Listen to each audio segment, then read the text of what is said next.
தென்னாடுடைய பெரியவா போற்றி, தென்னாட்டவர்க்கும் இறைவா போற்றி. சர்வஜா சர்வவியாபி மகா பெரியவா சரணமாய பிறப்பருக்கும் மகா பெரியவா போற்றி. மாய பிறப்பருக்கும் மகா பெரியவா போற்றி. ஓம் குருப்பியோ நம. அபாரகரா சிந்தும் ஞானதம் சாத்ருப்பினும் ஸ்ரீ சந்திரசேகர் குரும் பிரமாமுதனம் கலிக தேவம் காஞ்சிமானி யூடியூப் சேனல் பிரத்யேகமாக மகாபெரியோட பக்தருக்கு ஏற்பட்டு கொண்டிருக்கும் மடங்களை ஒவ்வொரு நாளும் ஒரு அனுபவத்துக்கு ஒரு தலைப்பு. நீங்கள் அனுபவத்தோட தலைப்பு இவளுக்கு பிறக்கிற குழந்தை நன்னா பேசுவா, இவளுக்கு பிறக்கிற குழந்தை நன்னா பேசுவா.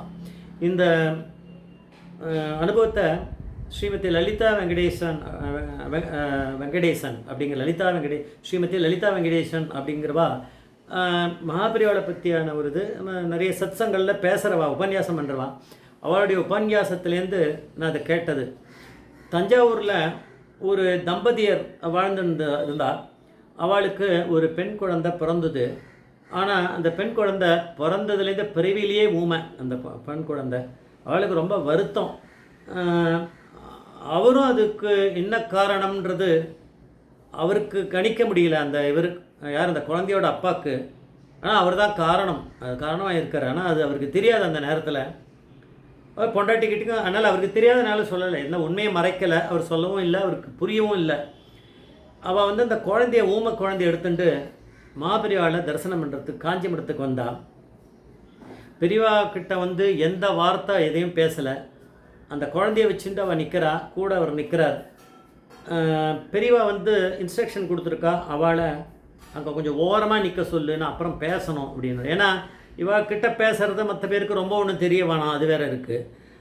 கூட்டத்தில் அவசரமாக அவகிட்ட பேச முடியாது. அதனால் அவளை தனியாக அவளுக்கு எவ்வளோ மனசில் ஒரு பாரத்தோடு வந்திருக்கான்னு பரமேஸ்வரனுக்கு நல்லாவே தெரியும். அதனால் அவர் ஓரமாக நிற்க சொல்லுன்னா அவள் ஓரம் நின்றுட்டா. இந்த கூட்டம்லாம் நல்லா குறைஞ்சி எல்லாரும் போன பிறகு அவளை கூப்பிட்டுட்டு அவள் கிட்டக்க வந்தா. அவள் பேச ஆரம்பிக்கிறதுக்கு முன்னாடி பெரியவா பேசியிருக்கா. உன்னோட குழந்த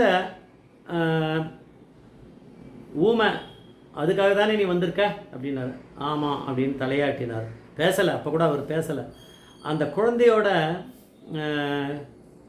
அப்போ அந்த குழந்தையோட அப்பா பெரியவா சொல்லிட்டாரே, பரமேஸ்வரன் உன்னோட குழந்தை ஊமை அதுக்காக வந்திருக்கா. அவள் சொல்ல ஆரம்பிக்கிறதுக்கு முன்னாடி சொன்னதுனால அவருக்கு குபுகுபுகுன்னு அழுக வருது, அழறாரு, ஓன்னு அழறாரு. பெரியவா அதுக்கப்புறம் பேச ஆரம்பிக்கிறார். உங்கள் கிராமத்தில் இந்த வானரங்களோட அட்டகாசம் ரொம்ப அதிகமாக இருந்தது. வானரங்கள்னா அனுமானுடைய அம்சங்கள் தான் அவள். ஆனால் அவளுக்கெல்லாம் அந்த ஒரு நிலைமைக்கு மேலே அவளால் சமாளிக்க முடியல. அந்த வானரங்களோட தொந்தரவு அதிகம் இருக்குன்னு அவன் நினச்சா. அதுங்க பண்ணுறதே அவளால் பொறுத்துக்க முடியல, அவ்வளோதான். அப்படி இருந்தது. அதில் நீயும் ஒரு ஆள். நீ என்ன பண்ண, ஒரு பொட்டி மாதிரி ஒன்று பண்ண. அதில் அந்த வானரங்கள் எது கிடைக்குதோ தினமும் ட்ராப் பண்ணிடலாம், அது உள்ளே பிடிச்சிக்கலாம். இந்த எலியை பிடிப்பாள் அந்த மாதிரி அப்படின்னு சொல்லிட்டு நீ என்ன பண்ண. இதெல்லாம் கல்யாணத்துக்கு முன்னாடி நடந்தது இவருக்கு. அதில் என்ன பண்ண, ஏதோ ஒன்று பண்ண. ஆனால் அந்த பெரிய பெரிய எல்லா வானரங்களுமே ஓடி போயிடுத்து, எதுவும் மாட்டலை. ஆனால் ஒரு சின்ன வானரம், ஒரு குட்டி பாவம், அது உள்ளே மாட்டின்ட்டு. ஆனாலும் அந்த சின்ன வானரம்னாலும் அதுக்கு அந்த குணம் இருக்குமே, அது ஜாகிரதையாக இருக்கணும், அது அப்படி இருக்குமே. அதனால் அதை வெளியில் விட்டுறலான்னு அது பண்ணும்போது நீ ஏதோ பண்ணியிருக்காத. அதுக்கப்புறம் அது ஒன்று எதோ பிடுங்கியிருக்கு, ஏதோ பண்ணியிருக்கு. நீ அதுக்கப்புறம் அதை எதோ கம்பு எடுத்து அடித்து அதெல்லாம் பண்ணி அதுக்கு ரொம்ப ஹிம்சை கொடுத்துருக்க. நீ ரொம்ப ஹிம்சை பண்ணி இரத்த காயங்களே ஏற்பட்டிருக்கு அதுக்கப்புறம் நீ அதை விட்டுட்ட. ஆனால் அந்த வானரம் அந்த சின்ன வானரம் குழந்தை அது ரொம்ப ஹிம்சையாகி ஒரு 10 நாள் வரைக்கும் உயிரோடு இருந்தால் அப்புறம் அந்த உயிர் விட்டுடுத்து. ஆனால் அந்த வானரம் ஒரு சாபம் கொடுத்துருக்கு. அது தெரியுமா உனக்கு அப்படின்னு பேசாமல் இருந்தார். அது கொடுத்த சாபம் தான் உன்னோட குழந்தைக்கு இந்த மாதிரியான ஒரு நிலைமை வந்திருக்கு. அதனால் நீ என்ன பண்ணணும் அப்படின்னா, உங்கள் ஊரில் ஒரு விஷ்ணு கோவில் இருக்குது இல்லையா அப்படின்னு. ஆமாம் அப்படின்னாரு. அந்த விஷ்ணு கோவிலில் ஆஞ்சநேயர் சன்னதி இருக்குது.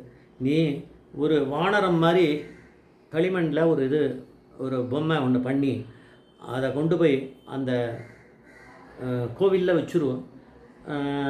கோவிலில் வச்சுட்டு அது பாட்டுக்கு இருக்கட்டும், கோவிலில் வச்சுரு, இது பண்ணால் போதும், உனக்கு அதுக்கப்புறம் என்ன இதுவாக இருந்தால் உனக்கு ஒரு தீர்வு கிடைக்கும் அது அப்படின்னாரு. அதனால் இவன் மனசில் அவர் நினச்சிட்டு இருப்பார். அதனால் இப்போ இன்னும் பெருசாக அழுக வருது. பெரியவா வந்து எல்லா விஷயத்தையும் இவர் சொல்கிறதுக்கு முன்னாடி அவரே சொல்லிட்டார் அப்படின்னா பெரியவா அப்புறம் எதுக்கு நம்ம பரமேஸ்வரன் சொல்லிட்டு இருக்கோம். இவர் தன்னுடைய விஷயங்களை பேக்ரவுண்ட் எதுவுமே சொல்லலை, பொண்டாட்டிக்கிட்டே சொல்லலை. ஏன்னா அவரே வந்து மறக்கலை, அவர் மனசில் இருக்கே தவிர அது சாபம்னு அவருக்கு தெரியாது. இப்போ பெரியவா எல்லாத்தையுமே சொல்லிட்டா.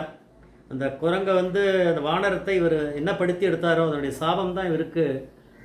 அந்த அது அது அதுவும் ஒரு உயிர் இல்லையா, அதனுடைய ஆத்மா அது வெளியில் போகும்போது ஒரு சாபத்தை கொடுத்துட்டு தான் போயிருக்கு. அதுபோல் அதனுடைய அதுங்களுக்கும் தாய் தந்தையார் உண்டே, அந்த வானரம்னாலும் அதுக்கும் உண்டு. இவள் கொடுத்த சாபமும் இன்னும் தெரியாது, இவள் குழந்தைய ஊமையாக்கணும் அப்படின்னு, அது ஊமையாயிருக்கு. அதனால் இப்படி ஆயிருக்கு, பேச முடியல இதுக்கு, இந்த குழந்தைக்கு இப்படி இருக்குது. ஆனால் பெரியவா அப்படியே சொல்லிட்டா, ஆனால் கவலைப்படாத, இவளுக்கு இந்த இதை இந்த இந்த ஒரு காரியத்தை பண்ணிவிடு, அதுக்கப்புறம் இவ நல்லா வளர்ந்த கல்யாண வயசு அவளுக்கு வரும்போது இவளை ஒருத்தர் கல்யாணம் பண்ணிப்பார், அப்புறம் அவள் க்ஷேமமாக இருப்பாள், இவளுக்கு பிறக்கிற குழந்தை ஆனால் நல்லா பேசுவாள் அப்படின்னு பெரியவா அது வரைக்கும் கம்ப்ளீட்டாக லைஃப் ஹிஸ்ட்ரியை இனிமேல் நான் நடக்க போகிறது எல்லாம் கொடுத்துட்டார்.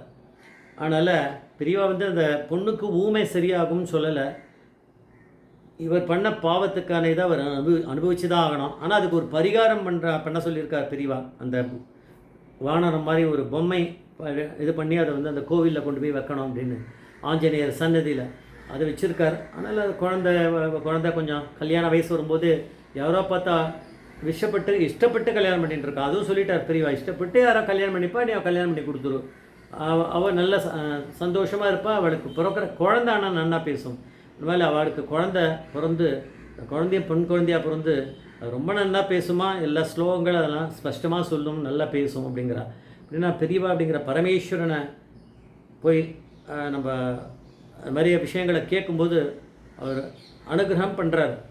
அது நம்ம பண்ண பாவ புண்ணியங்களுக்கு ஏற்ற மாதிரி அது இருக்குது அப்படிங்கிறத நம்ம தெரிஞ்சுக்கணும்.